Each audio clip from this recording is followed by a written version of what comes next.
Audio Jungle.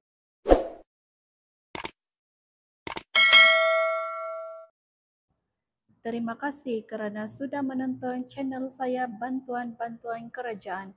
Sebelum itu, jangan lupa tekan butang share, like dan subscribe untuk lebih banyak info yang akan saya kongsikan. Berita gembira kepada semua penerima SDR. Bayaran SDR Fasa 4 akan diawalkan pada 18 Oktober ini bersempena Hari Deepavali. Selain itu, semua penerima SDR akan menerima sara bulanan sebanyak RM100, manakala penerima IKASI layak menerima sehingga RM200 setiap bulan. Isi rumah berpendapatan rendah dengan 5 anak boleh menerima sehingga RM4,600 setahun. Semua 9 juta penerima sumbangan tunai ramah SDR akan turut menerima bantuan sumbangan asas ramah sara sehingga RM100 setiap bulan atau RM1,200 setahun pada tahun hadapan.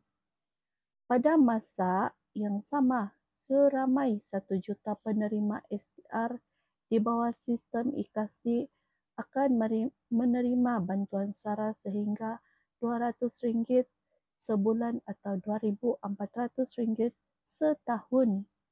Perdana Menteri Datuk Seri Anwar Ibrahim berkata kategori bujang menerima RM600 setahun atau RM50 sebulan melalui sara ini. Kadar maksimum diterima isi rumah adalah RM4,600 iaitu pendapatan bawah RM2,500 sebulan dengan 5 anak menerima SDR RM2,200 dan sara RM2,400. Perdana Menteri mengumumkan bahawa RM100 penghargaan sara akan diberikan kepada semua warga Malaysia berumur 18 tahun ke atas pertengahan Februari 2026. Bantuan penghargaan sara ialah bantuan tunai yang diberikan melalui MyKad penerima untuk beli barangan keperluan asas di kedai terpilih seluruh negara.